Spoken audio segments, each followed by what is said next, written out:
Tá gravando? Diretamente da Elis Studios em Goiânia, começa agora Berimbolo Musical.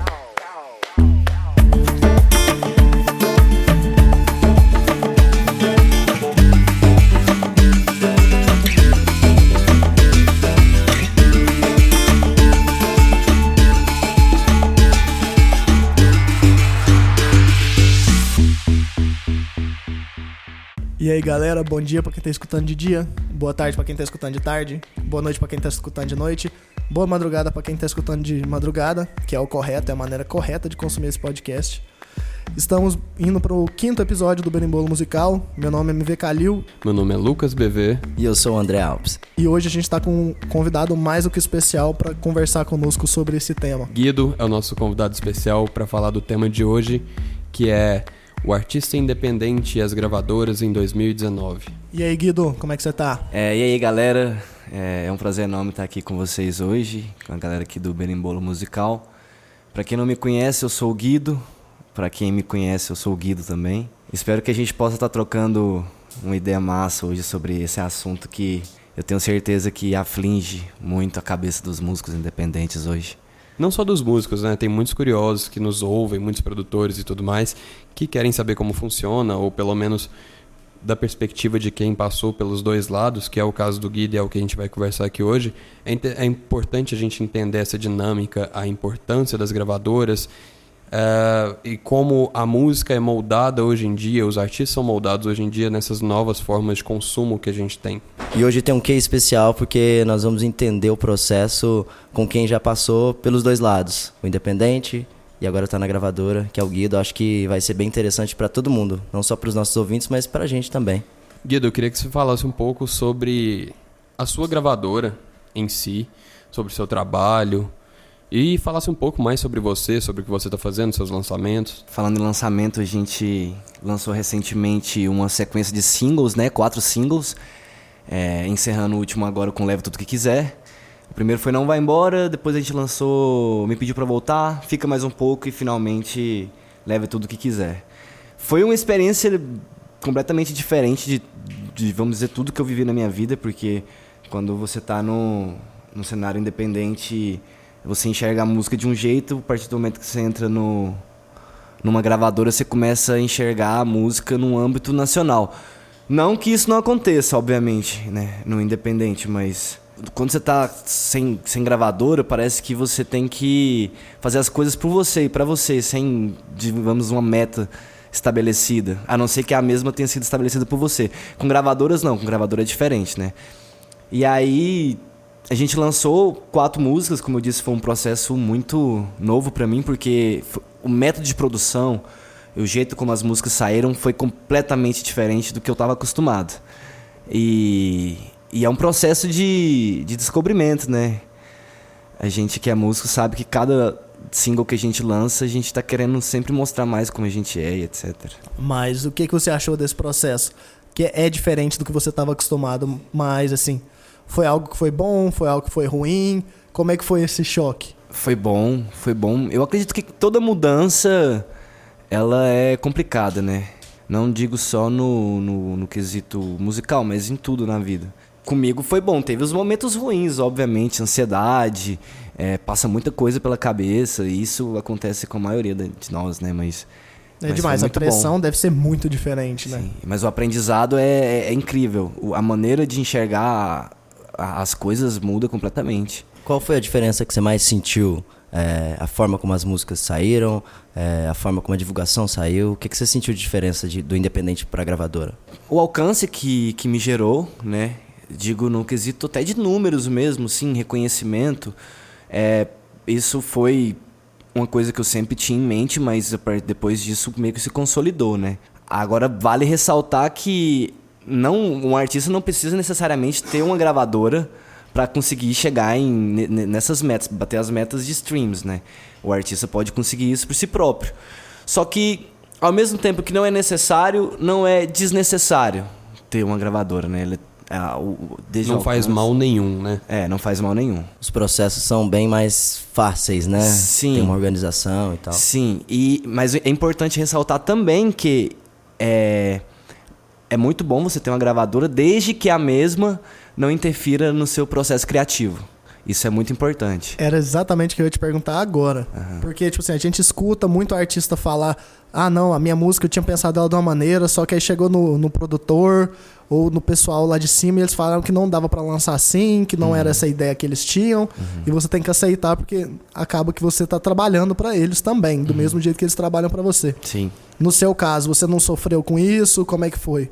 Ou se você sofreu e quiser falar de alguma forma, rolou alguma coisa? Como é que foi? Acontece, é porque como você está trabalhando com pessoas, e, bom, as pessoas já que trabalham nesse ramo trabalham há um bom tempo, né? Então são pessoas que têm experiência. Você acaba que, de certa forma, tem que conquistar a confiança delas, né? Eu acho que o artista tem credibilidade para bater o pé e segurar a arte dele do jeito que ele é a partir do momento que ele ganha confiança da equipe, de uma produção, né? Porque o trabalho não gira em torno de só do que eu penso, do que eu quero fazer.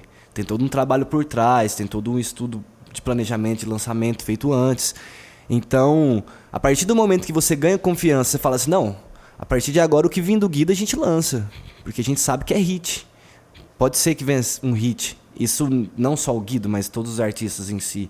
E em qualquer área que você for trabalhar, eu acho que você tem que adquirir confiança. E até onde você percebeu que essa diferença, que às vezes você respeitar a ideia diferente deles, fez a diferença no seu som para melhor? Faz diferença porque é como se a gente colocasse um quadro de arte pra gente pintar e a mesma arte fosse pintada por vários pintores. Não é uma obra só sua. Vão ser traços e detalhes que outros produtores vão colocar. E isso pode chamar atenção em determinados lugares ou pontos da música que você não chamaria se fosse só você trabalhando, entendeu? Acontece essa mudança no processo criativo, né? Mas como eu disse, a partir do momento que você ganha confiança, e eu tô passando por isso agora, né? Vivenciando isso. Agora o próximo trabalho já vai vir com a cara mais minha do que foi os outros lançamentos, né? Até porque vai haver uma sinergia maior entre você e os produtores, você tá entendendo a ideia deles e vice-versa, né? Sim. A gente também conversou a ideia de eu poder produzir aqui em Goiânia algumas músicas também com o Lucas, né?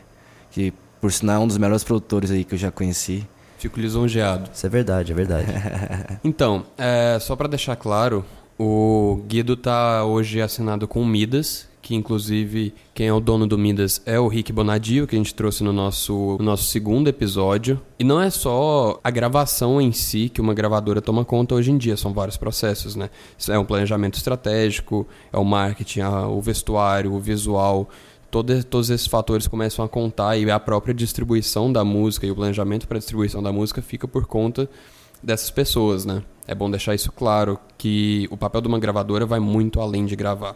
E abrindo uma observação sobre isso, talvez esse seja um dos pontos para a gravadora, a organização. Às vezes o músico independente, me corrija se eu estiver errado, ele fica muito perdido o que eu faço agora, como eu faço, quando eu faço, e talvez a gravadora te dê esse caminho mais certo, e talvez até por isso as visualizações são maiores. Claro que também tem o peso da gravadora, mas também, né? Sim, a organização é fundamental, né?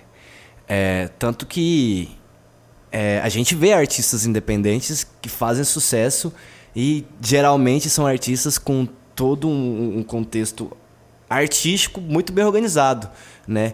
Os caras não só gravam bem, mas você vai olhar, os caras têm um puto planejamento de marketing, os caras têm os caras divulgam a ideia deles bem, vendem bem a ideia deles, saca? Tipo, desde a imagem, a forma como eles vendem a imagem também em si.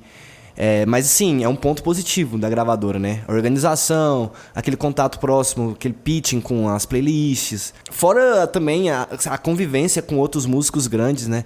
Isso é fundamental quando você tá num estúdio, porque tem cara ali que já ganhou Oscar, ó.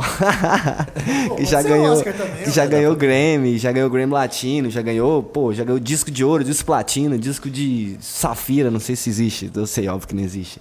Mas assim, é muito bom essa convivência e a organização é fundamental. Por mais que às vezes a gente também tem que estar conversando, porque são vários artistas, não sou só eu não sou o único artista da gravadora. Então eu tenho que falar, eu queria fazer isso, tal, eu acho que seria legal a gente vender uma ideia assim, tal, a gente poderia criar uma imagem desse jeito, eu gostei disso, saca? É sempre conversado. Eu tenho uma pergunta pro Guido que eu acho que é pertinente para as pessoas que estão começando no ramo artístico.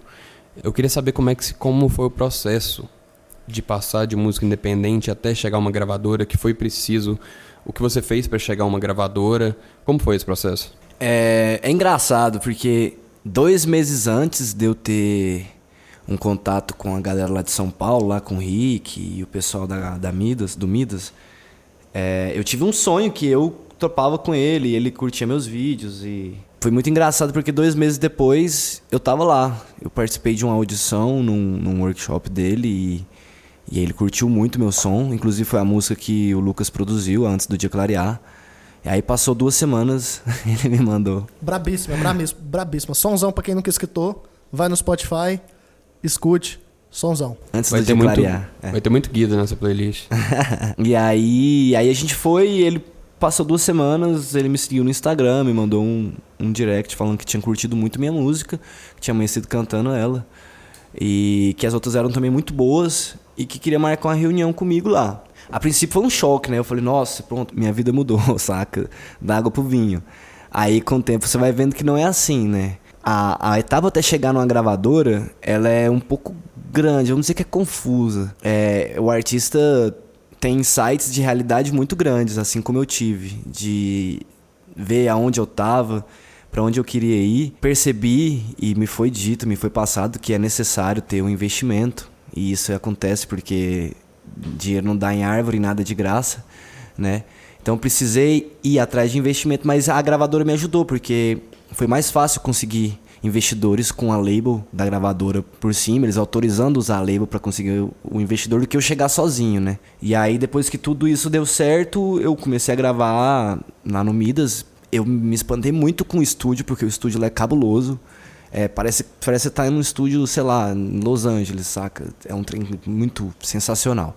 E aí você começa a conviver com gente que, tipo, tá lá há anos, há décadas, sabe? E aí é bom, perfeito.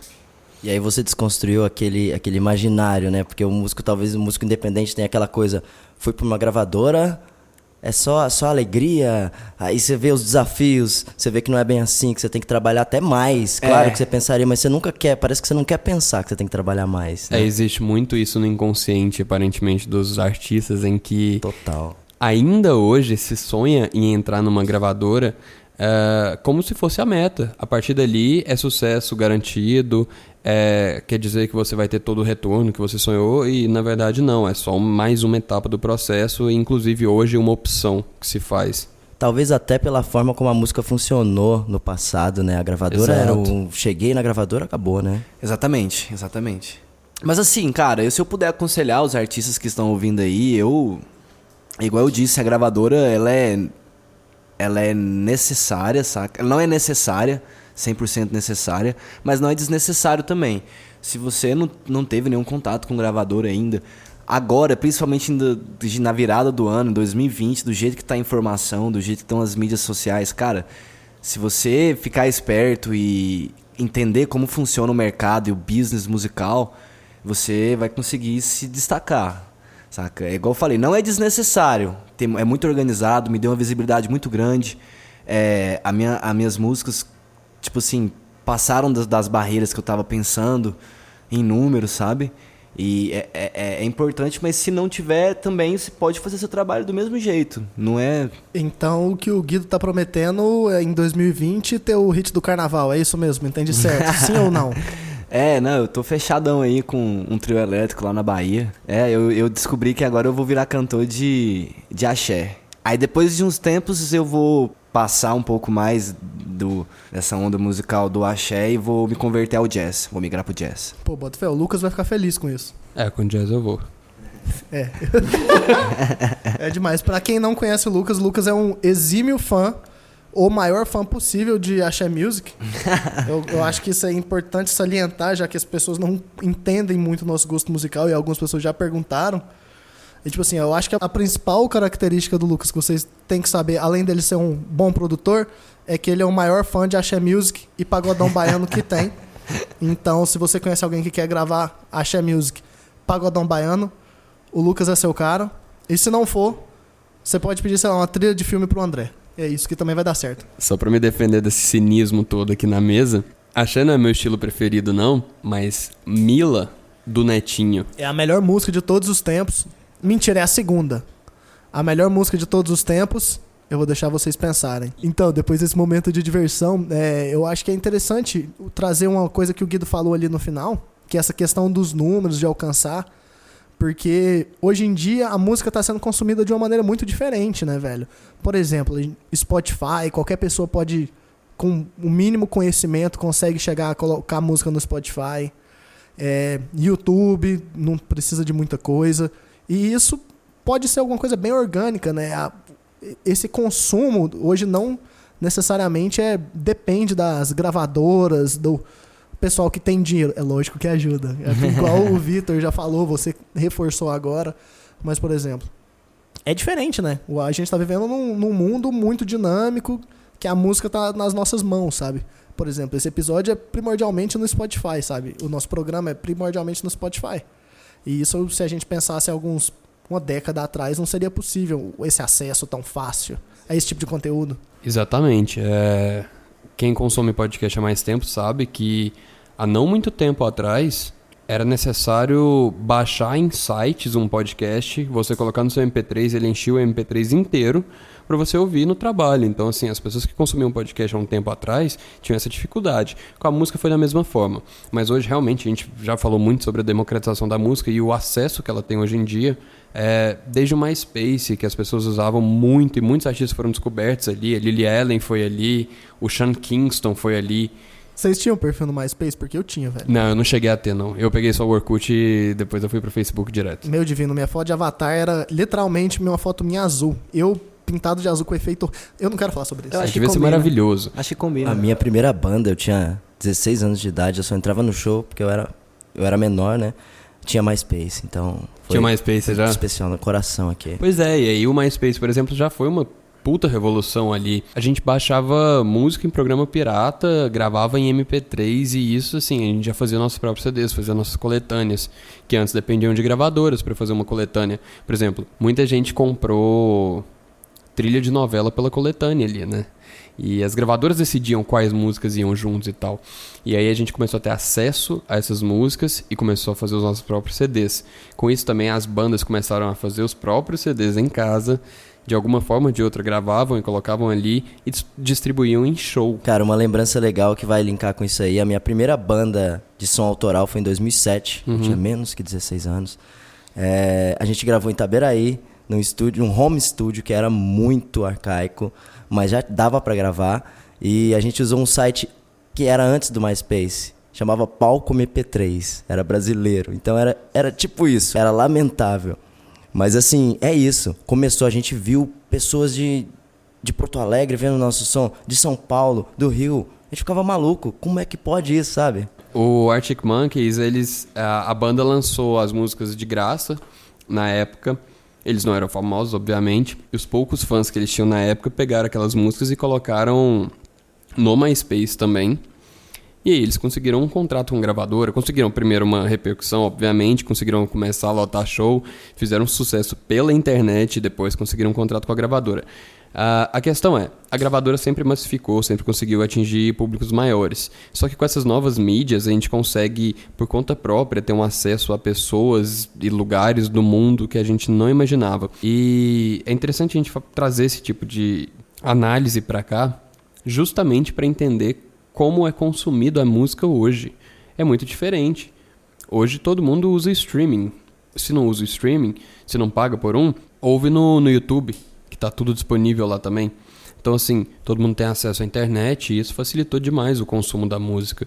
Inclusive, massificação da música também, que foi uma coisa que a gente trouxe com o Vitor aqui naquele episódio. E a forma como a música passou a ser monetizada. CD, a venda de CDs antigamente, né? E eu lembro que eu via notícias, os caras, meu Deus, acabou, as gravadoras vão... Claro que elas vão se adaptar, mas os caras ficaram preocupados, né? Que claro. Acabou. Eu acho que as gravadoras também entenderam como estava funcionando o processo orgânico e o processo da galera independente e começou a surfar nessa onda também. Hoje em dia as gravadoras não são mais as únicas detentoras do conhecimento do mercado musical, mas eu acredito que eles deram uma aprimorada, né? No todo sentido, no âmbito de marketing. Eles profissionalizaram o negócio, talvez, né? O cenário independente veio com um concorrente fortíssimo para as gravadoras. Inclusive, esses dias eu tava lá em São Paulo, lá no Midas, e o Vitor tava lá, o Vitor Clay, e aí ele ia fazer um show no Espaço das Américas, e aí esbarrei com um artista que começou fazendo vídeos no YouTube, a Marina Nolasco. Ela começou cantando covers no YouTube. E de alguma forma, isso na época, é como se eles tivessem pegado a época certa de começar a fazer isso, né? Eles pegaram a onda no começo, né? Muita gente tá surfando essa onda agora, né? De plataformas digitais, YouTube. Se eu não me engano, foi a situação também do Justin Bieber, do Shawn Mendes, né? Que eles postaram... Do Shawn Mendes eu tenho certeza, mas do Bieber eu não tenho tanta certeza. Que ele também postava vídeos fazendo covers no YouTube e... De repente ele virou quem ele é hoje, né? Que é um dos maiores artistas do pop masculino mundiais, né? Então é muito legal. É interessante a gente ver, né? Que, tipo assim, artistas gigantescos começaram assim. Uhum. Aqui no Brasil, a Malu Magalhães, há uns anos atrás, estourou na internet. E aí, obviamente, foi pra TV e tudo mais. E aí se tornou a artista que é hoje. Mas começou ali, né? Então, assim, o que a gente tem hoje é muito engraçado. São processos diferentes, são escolhas que a gente tem. Porque, da mesma forma que tem vários artistas ainda tentando entrar em gravadoras, ainda sonhando com esse status de gravadora e de ter uma produção, uma organização e começar a viver da música a partir dali, tem outros que já vivem da música, já fazem sucesso e largam as gravadoras para se tornar independente, conseguir tudo sozinho fazer e ter controle completo da sua carreira. Pô, isso é demais, cara. Eu ia falar exatamente disso agora. Porque eu ia dar alguns exemplos que tem aqui no Brasil mesmo. Pô, o Djonga é um desses casos. Ele começou numa gravadora e hoje em dia os 2 últimos CDs dele, de 2017, o de 2018 e o de 2019, foram já lançados independentemente. O BK também é um artista que é independente, brasileiro, outro rapper. Então, tipo assim, na gringa a gente viu esse movimento com a Demi Lovato, quando ela abriu a própria gravadora dela. A Lily Allen também. Isso, pois é. Então a gente vê um monte de coisas assim, como é que funciona. O movimento, tipo assim, eu acho que o Guido matou a charada ali. No início, quando ele começou a falar, tem gente que tá indo, que tá procurando gravadora, mas não precisa. Tem gente que não quer e tá saindo desse espaço. E aí vai, sabe? A gente tem que lembrar que nesse mundo que, por exemplo, pelo menos eu vivo, né, da música, cada caso é um caso, né? Cada artista é um artista, a carreira de cada um pode estar... Tem muitos artistas que tem empresário, tem muitos artistas que financiam as próprias carreiras, tem artista que está querendo achar gravadora, tem artista que está em gravadora querendo sair da gravadora, tem de tudo, né? Aí cabe ao artista conseguir conciliar, saber seus limites, conseguir conciliar tudo e administrar a carreira dele, né? E minha opinião agora, eu acho que o artista independente tá quebrando esse paradigma de só arte. Porque para você ser independente, não tendo uma gravadora ou não querendo procurar uma gravadora, você tem que saber do business, você tem que saber do marketing, sim. Você tem que saber aquele processo que a gente falou que a gravadora facilita, você tem que saber dele e estudar só isso, porque tem aquele rolê da arte ali, quero fazer minha arte, só a música, foca só na música e tudo mais, mas é muito mais que isso se você quiser ser um artista independente, né, não, Guido? Sim, até porque a gravadora em si, ela não te dá uma assessoria de marketing completa, né?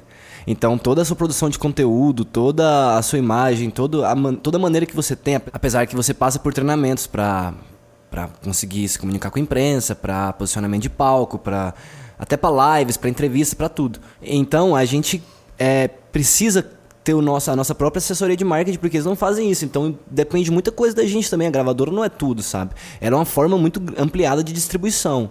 E fora o convívio, tá com grandes produtores. Pô, o Rick Bonadil ganhou vários prêmios. Tipo, o cara é foda e tal.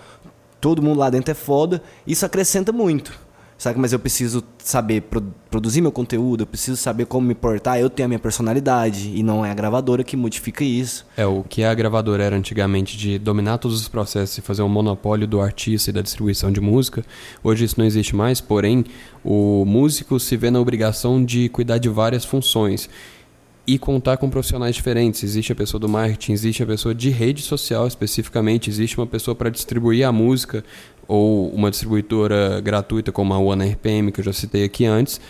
E ele tem que saber de todos esses processos minimamente para procurar os profissionais, inclusive o produtor, os músicos que vão gravar, o show, a produção do palco e tudo isso mais. E eu acho, tipo assim, pelo menos pra gente dar uma fechada geral nisso, o artista independente hoje em dia tá mais valorizado também. Com certeza. Mais respeitado, levado mais a sério.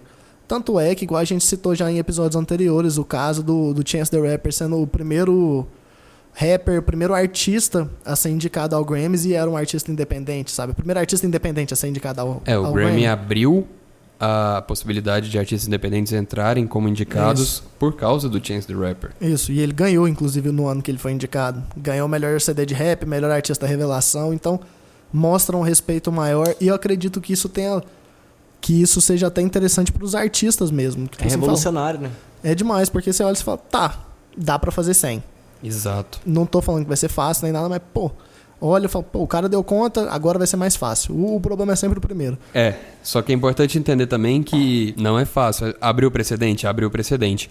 Mas agora você vai ter que correr atrás de muita coisa sozinho. E mesmo tendo gravadora, você vai ter que cuidar de muita coisa da sua carreira por conta própria. Chega aí um momento em que o artista, ele não pode mais ser só artista. Ele tem que ser um empreendedor. Então, ele como pessoa é uma marca, a música é o produto e assim vai.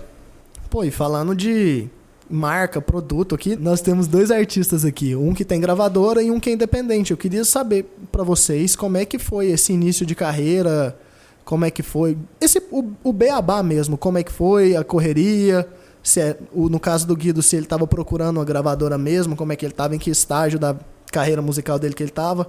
E a mesma coisa pro André, como é que é essa vida esse dia a dia de marca, esse dia a dia de ser um produto também, como um artista independente. E talvez até aqui em Goiás, né? Porque o Guido, ele alcança um público maior, mas aqui pro André, por exemplo, como é que funciona isso? Eu vou começar porque como eu sou independente, ele já está na gravadora, vamos por partes. Então, eu passei por muitas fases do músico independente. Eu já tive outras bandas e tudo funcionava de uma forma bem diferente. A internet não era tão intensa, o streaming ainda estava começando, o MySpace, palco MP3, etc. E assim, eu vi muitas etapas. Com a A2, que é o meu projeto atual, está sendo muito agregador para mim, tudo que eu aprendi antes, sem o streaming, e eu estou usando isso para a vida musical. Porque nós temos 2 meses só, começamos em setembro, o nosso primeiro single saiu em outubro, mas eu já estou tentando utilizar o marketing, eu já sou um músico, um artista diferente já. Eu já estou pensando, é feio isso, mas eu já sou um artista 4.0, é tipo isso, a gente tem que pensar nisso. Você já se torna multifuncional, né? Total. Lá atrás, nas minhas outras bandas, naqueles outros projetos, a gente pensava em gravar um CD, ensaiar, gravar um CD, ensaiar, gravar um CD. Agora mudou, agora a gente está tendo que pensar, porque eu tenho que fazer o meu rolê, eu tenho que fazer a minha, para alguma gravadora me ver, para algum investidor me ver, para o público, para o meu público me ver melhor, eu preciso correr atrás disso. E agora o Guido já tem uma carreira mais sólida. Conta pra gente aí todo esse processo. Se eu pudesse aconselhar os artistas que estão começando hoje as suas carreiras, eu vou ter que ser sincero e dizer que o foco é a música, né? Em primeiro lugar é a música, né? Óbvio que você pode ter hits aí que vêm em forma de meme, coisas engraçadas, coisas que vão ser passageiras, né?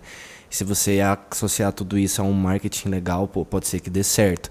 Mas o foco fundamental é, cara, estuda música, vira um bom músico, tenta passar a sua mensagem na música, se reconheça como artista, a sua personalidade, tenha esse contato com você mesmo. E aí, então, beleza, já sou um artista, eu toco isso, eu gosto de fazer músicas assim.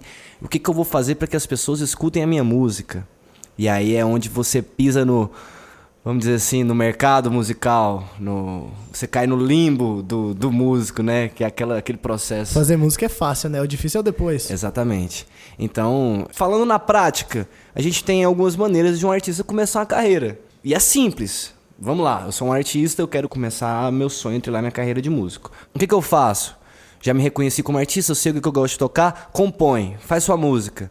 Depois que você fez a sua música, procura um produtor, um cara que vai abraçar a sua ideia, caso você não tenha orçamento para isso. Se você tiver um orçamento, beleza, procura um produtor, produz sua música, estuda bem, contata alguma galera que tenha conhecimento de marketing para poder distribuir a sua música. E aí depois faça um trabalho árduo em cima desse trabalho, né? É muito importante, a essência, a alma.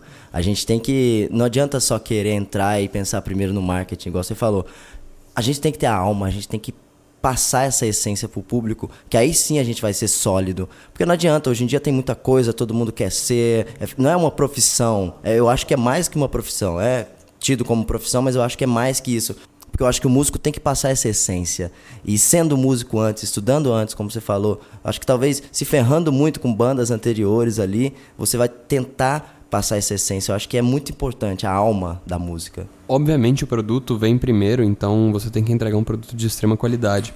Mas a partir do momento que você tem esse produto na mão, eu acho muito importante você entender os seus públicos. Hoje a gente tem muita demanda, a gente tem muitos públicos diferentes, muitos nichos diferentes. E então pode-se dizer que a gente tem público para tudo praticamente. Então se você faz sua música ali, você tem a sua expressão artística, primeiro você tem que executar da forma que acha que é melhor e depois procurar um público para aquilo. Você tem que entender o seu público e se comunicar com ele. A partir do momento que você se torna um artista, você se torna uma marca, como eu já falei aqui. Então você tem que entender isso como um negócio. Não basta só ficar no artístico, não basta só ficar ali no filosófico, ideológico, porque isso não traz retorno, isso não te dá dinheiro e você vai acabar desistindo. E a coisa principal para um músico hoje é a persistência, não tem como. Em uma sociedade em que o músico ou é idolatrado ou é vagabundo, você tem que ter persistência. Sim, a persistência ela traz experiência e conhecimento, né? A partir do momento que você persiste no seu sonho, você vai adquirindo informações que você não conhecia antes. Vai conhecendo e descobrindo meios de chegar em metas que você quer realizar. Então, o importante, igual o Lucas falou, o primordial, talvez mais importante até do que a própria música, é a persistência. E como que um artista que está num momento complicado da carreira, tá sem motivação, o que ele faz? O cara já fez o que você falou, já estudou, é um bom músico, toca seus instrumentos, já foi atrás, já tem produção, já tem produtor por trás. Só que tá naquele ponto, eu faço um show aqui, faço um show ali. Como que ele consegue dar esse próximo movimento, assim? Tipo assim, qual que é a dica que você pode dar? Dica ou experiência mesmo, e aí, faz isso ou não faz isso? Porque chega uma hora que a gente estagna ali na carreira, né? E isso em todas as profissões. E a gente não sabe o que fazer mais para crescer. Exatamente. Eu acredito que quando você chega nesse ponto, onde você já tem produtor, você já tá fazendo seus shows e tal, e você se vê meio que num emaranhado de ideias e às vezes nada sai do papel e tal, é importante deixar explícito para todos os artistas que, para que sua carreira dê certo, não precisa só estar acontecendo uma coisa. São uma série de fatores que tem que estar em movimento, caminhando para o mesmo caminho. Não é só show, não é só música, é show, é música, é imagem, é planejar o próximo lançamento, é trabalhar o lançamento passado. Fazer isso em parceria com a sua agenda de shows, com sua venda de shows, com sua venda de imagem. E você pode ter certeza que se você tiver um trabalho e ele está estagnado, ou você está estagnado, se você trabalhar um próximo trabalho e conseguir em todas as áreas, desde o marketing, desde a produção de conteúdo, desde a distribuição, se você conseguir colocar todas elas para o mesmo caminho e colocar as engrenagens para rodar, você pode ter certeza que você não vai estar estagnado. O próximo trabalho já vai vir mais forte que o último e a tendência é, musicalmente falando, dependendo do artista, só subir, só crescer, né? É questão de percepção mesmo, né? Porque por mais que você ache que você esteja estagnado, se você já repetiu tudo que você fez anteriormente e adicionar mais coisas, é meio óbvio, né? Sim, assim, mas é difícil ver quando você tá no momento daquela... Sim, pra você falar assim, pô, tô na merda. É foda você falar isso pra você mesmo. Até desculpa falar isso, mas assim, eu vou citar um exemplo meu. Quando eu tava na época antes do dia clarear, pô, caralho, bateu 10k. Pra mim era maravilhoso, a música muito boa, abriu umas portas, fiz uns shows, a galera me conheceu, ganhei seguidores. Ok. E aí? Aí eu olhei pro Lucas e falei, e aí? O que faz agora? E aí? Aí eu vi que é simples, pô. É só bolar uma ideia, E, pô, eu sou artista. Então o que o meu público quer? Arte, quer música. Então o que eu fiz? Deu tudo, rolou todo aquele movimento, um negócio de gravador e tal, eu lancei um próximo trabalho. Depois que eu lancei o outro trabalho, o trabalho bombou, vamos dizer assim, e aí me abriu mais portas pra fazer mais shows, pra conseguir, aí pô, conheci mais gente, já comecei a imaginar a imagem do próximo single, e pô, beleza, eu lancei um single agora, pá, trabalhei, pá, deu retorno fudido, fiz altos shows, estagnei de novo. O que eu faço? Trabalho um próximo. Faça um próximo single, trabalha uma próxima música, single, álbum, EP, o que você quiser. Só não fica parado. O artista às vezes não vê como uma profissão. Sei lá, o profissional trabalha toda semana, todo dia uma coisa, e aí ele não vai parar nunca. A gente pensa que lançou uma música e tem que ficar esperando ela estourar. Sim. É só continuar trabalhando, é só continuar fazendo que as coisas vão crescendo. Seu público vai crescendo pouco, ou muito rápido, ou devagar, mas vai crescendo. A única forma de sair da estagnação é continuar trabalhando. A diferença do trabalho artístico é que ele é frustrante no final das contas. Então você envolve uma paixão ali e quando ela não dá o retorno esperado, você se frustra. Mas em qualquer profissão, cara, você tem que trabalhar cotidianamente, todos os dias e persistir naquilo. Só um adendo nesse assunto. Existem outras áreas também, fora palco, que você pode mexer com música e fazer sua arte. Tem muita gente que faz música para internet só e ganha dinheiro com isso. Tem produtores, tem pessoas que vão pro freela em relação a instrumentos e tudo mais. Então, assim, são diversas áreas dentro do ramo artístico e da música, que é o que a gente tem como tema aqui principal sempre, que você pode entrar e ganhar dinheiro com isso. Você não precisa necessariamente estar num palco. Agora, se o palco é para você, a persistência é o mais essencial. Essa questão do artista e de outros tipos de emprego que o André trouxe pra gente é interessante, né? Porque tem um som do Ed Sheeran que ele comenta assim, velho, o relacionamento dele não deu certo porque a outra pessoa que tava com ele não respeitava, porque ela tinha o trabalho dela durante o dia, só que ele é músico o dia inteiro, a noite inteira, ele é artista o tempo inteiro. E as pessoas têm que entender, né? A questão da arte. Você não é que você é um advogado só metade do tempo. Não tô falando isso de forma alguma. Mas a questão é que você sempre tá trabalhando com alguma coisa nova. É diferente, mexe com paixões, mexe com o imaginário. É muito diferente. Se você quer seguir esse caminho da música, eu acho que o conselho que todo músico ou todo artista vai te dar é falar, véi, faz o seu, acredita em você mesmo e fique com pessoas que confiam no seu trabalho, que foi o que o Guido falou mais cedo do produtor e de pessoas que... E não são yes men, saca? Que falam, tudo que você fez é bom. Não. Exato. São pessoas que você pode confiar que vão falar, velho, isso aqui tá bom. Isso aqui tá bom, pô, mas pode melhorar nisso aqui. E por aí vai. E se você é um artista, continue sendo, você nunca vai deixar de ser um artista. Inclusive, não... Tomem muito cuidado com tapinha nas costas e o tá muito bom. Seus amigos, quando só elogiam, não ajudam em nada. Sim, porque é muito fácil. O músico, o artista em si, ele é movido pelo que ele faz, então ele tem aquele ciúme do que ele faz. Então é fundamental você saber o que tá ruim também. Ouvir crítica, né? Sim, porque senão você vai pensar que tá num caminho e talvez você esteja estagnado por isso, porque você pensa que tá legal, que tá todo mundo falando que tá legal, mas você tem que achar os erros para você fazer um caminho perfeito. Senão você tá errado e você tá estagnado há 10 anos e não sabe por quê, porque ninguém te fala por quê.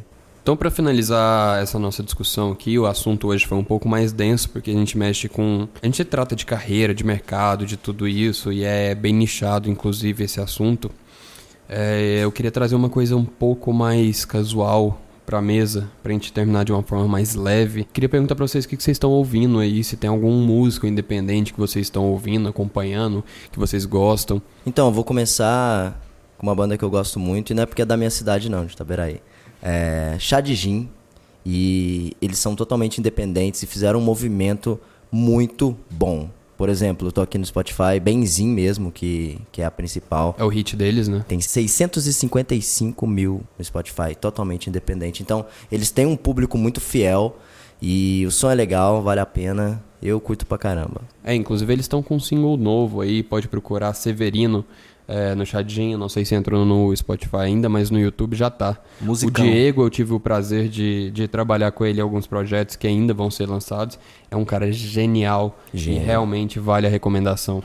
Essa música Severino eu tive a oportunidade de ouvir e é fantástico, eu recomendo. Cara, pra mim, Eu vou no óbvio. 2 dos meus artistas favoritos de todos os tempos são artistas independentes. Um deles, inclusive, começou com gravadora, mas depois ficou independente, que é o Djonga. E eu não poderia deixar de citá-lo aqui. É um artista que é insano, o melhor rapper da atualidade. Brasileiro, um dos melhores de todos os tempos já. Recomendo pra quem gosta de rap e não conhece o som do cara. O que eu acho que é difícil. Mas quem nunca escutou vai atrás. E um cara que pra mim é completamente diferenciado, não tem ninguém no mundo igual. É um rapper também gringo que chama MF Doom. Quem nunca escutou o trampo do cara, vai atrás. Ele é independente, começou no início dos anos 90 ali com o irmão dele, mas o projeto dele de maior reconhecimento foi em 2003, né? Que foi o Mad Villainy. Recomendo pra qualquer pessoa, quem gosta de rap, quem gosta de experimentar com a música, escutar artistas experimentando os novos sons, ele é o seu cara. Pra quem não curte rap, também recomendo, porque as batidas os produtores no geral que ele trabalha são fantásticos. Ele é inglês, né, mas fica mais nos Estados Unidos, etc.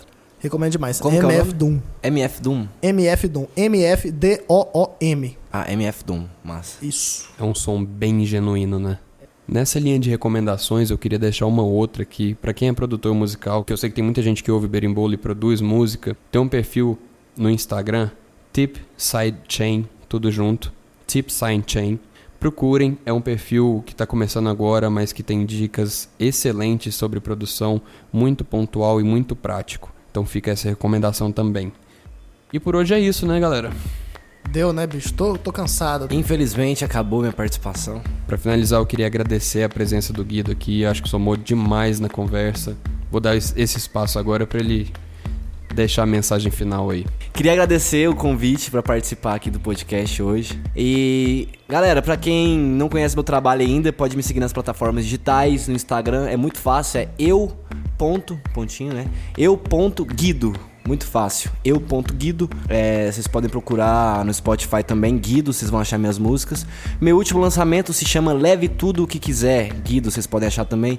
Assim como Não Vai Embora, Me Pediu Pra Voltar, Fica Mais Um Pouco, Antes do Dia Clarear. Tem um clipe aqui, a gente tá batendo 100 mil visualizações no YouTube, da Não Vai Embora. Confere lá e se você gostou, me manda um recadinho depois falando qual música é a sua preferida.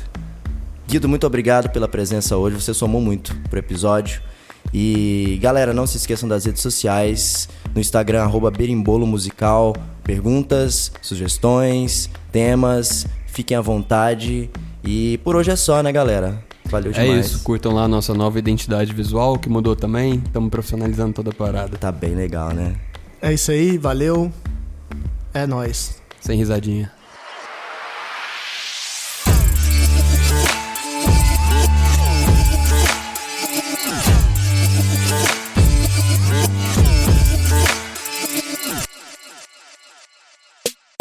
Este podcast é produzido e editado pela Elis Studios.